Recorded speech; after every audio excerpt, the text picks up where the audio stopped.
Welcome to Metafix, critical thinking for competitive play.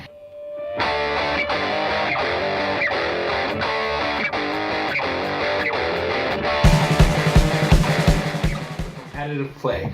As we enter this week, I'm reminded of a conversation that came up during the YouTube chat of the Meta Lab, where you guys are free to join in while it's live and talk about the game and bring up ideas that you might like to see on this show.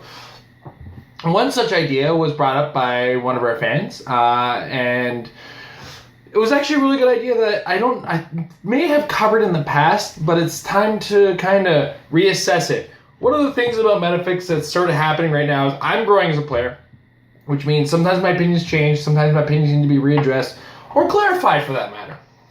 So if we've already covered this, it's going to get better. And this topic this week is threat assessment. Threat assessment is a level of thinking you got to look at when it comes to board awareness. You look at what's on the board and you start to wonder what's going on. And of course, you got what I'm saying by what's going on is what on your opponent's team is strong, what on your opponent's team makes something that might not be strong but stronger, and what things can you take care of in a timely manner. These are all levels of threat assessments that you have to kind of manage as far as the game is concerned. As an example, if you see a character on the other side of the board and a TKer, now instantly you kind of want to take out the TKer, the character using telekinesis, and the threat across the board. The problem with that thinking is that unless you can do it turn 2, they're in your face already and it's too late.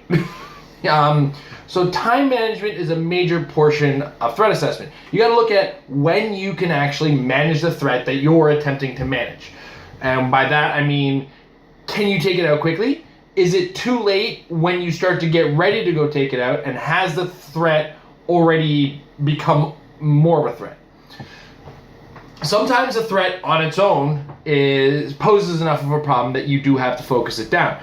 And I mean, ultimately, this comes more heavily into teams that follow more the tentpole model. If you see a figure that takes up more than 50% of your opponent's team, that is the figure that needs to go, because there's a good chance that your opponent is going to be able to score that character's points and then some in a lot of cases. Now, another aspect of that is that sometimes that character is so in your face you can't get around it or can't get to the other things. So unless your team can survive, you're stuck kind of dealing with that. So where we're going to go from there, all these kinds of threats that exist, is you got to manage a couple of things. The first is the time management, as we discussed. How quickly can you deal with the low end threat? So for instance, if there's a low point figure that enables a larger point figure to become better or to become a threat that they might not otherwise be, that is the figure you want to take out. But at the same time, the time factor in order to get that character, or the number of turns in the case of the game Heroclix, has to be addressed. Can you get to it quick enough? Can you deal with it immediately so that the threat level is gone? Is it too late if you get to that character? You gotta kind of draw that out. That said, how long is it going to take to take out the major threat? An example, of course, I'm not going to go with too many direct examples, but a good example of that sort of issue to deal with is the current threat of Devil Dinosaur. He's really hard to go after first, and he is a major threat to the board because of what he brings to the game.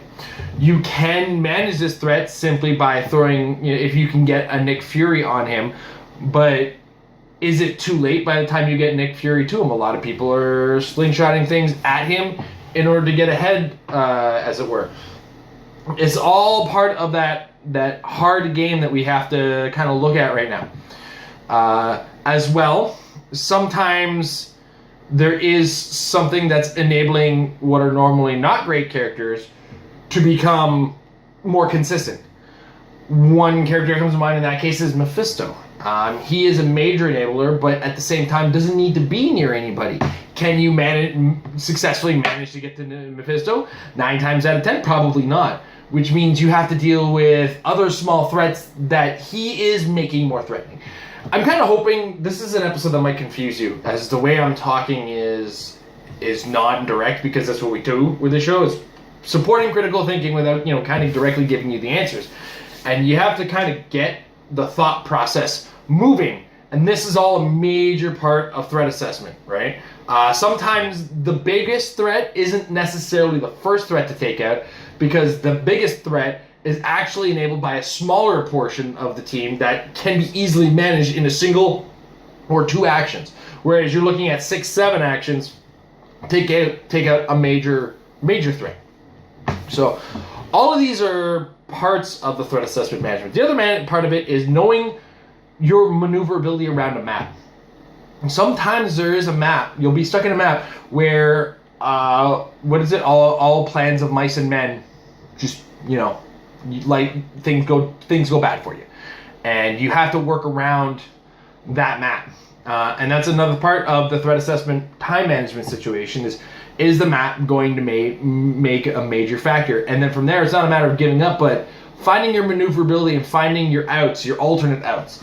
That's why, in a lot of cases, teams that have a lot of options, as well as the ability to limit your opponent's reactions, do very well. Pay attention to a lot of teams that win, because a lot of times when they win, not only are they capable of doing their own thing, they make your opponent incapable of reaction. And you got to kind of manage both things. Be aware of what limits the management, your action management or your reactions, and be able to react to that reaction.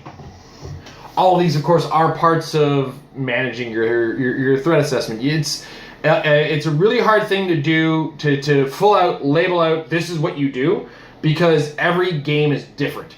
And it's a matter of managing the time to effort output in order to manage what's going on in the game. I hope I've confused you sufficiently, but at the same time got your brain moving around the topic. It's not an easy topic to think about. It's not an easy one to explain either without a lot of direct examples, but at the same time, that's not what we do here. We encourage the critical thinking. So when you're playing your practice games, be aware of what's on the opposing team when you're running your gauntlets and looking at successful teams. Pay attention to what's on that team. Pay attention to what you can do to the things on that team, and pay attention to what figures on that team are doing, because that will help long term in knowing how to react to a lot of these aspects. I hope you guys enjoyed this episode and get those brain juices going, because from here on in, we're gonna really manage that critical thinking for you guys. And always remember the motto that practice makes your team better. Married with Clix is brought to you in part by MajesticCCG.com. Check out the new premium site with MajesticCCG.com/Apex-Insiders. Check the link below. Trust me. Trying to remember that from me talking? Not gonna help. You'll get awesome articles at $3 a month, with the first month being free, from amazing writers such as Paris Gordon, Easton Brock, Aaron Cantu. I'm even going to be contributing occasionally. And if you're familiar with the Metal Lab, check out some of Mike Payne's articles. So check it out again, MajesticCCG.com/Apex-Insiders for your look into the minds of some of the greats.